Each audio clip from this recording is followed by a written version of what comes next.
Everyone, I'm Sathvik from Bsc.IT Fixed Batch 1, and today I'm going to give my feedback regarding the workshop of what I learned in the workshop of drone and drone technology, what components I got to know about this. So, firstly, I would like to share one thing, that how did the idea of drone has come. It's like a kind of thinking in the mid 80s, the fight between the Venice and the other country.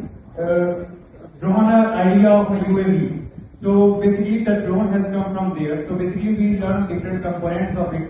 So basically the structure that is called frame. So basically on this the whole drone is designed. It is basically of two parts: power distribution board, and the second one is the arms.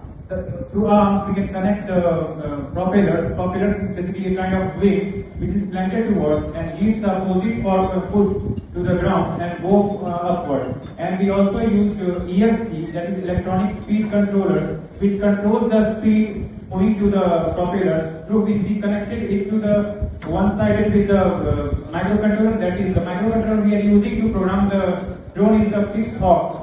So we are connecting the ESC with the fixed hawk and another point with the propellers to control the drone. And we basically learned the assembling of all the components, and after that we got to know about the simulation and how we can fly the drone in the virtual environment to get the real kind of experience about it. And lastly, we studied about the calibration, how to calibrate the drone as per the given environment, given scenario. So that's all. Thank you.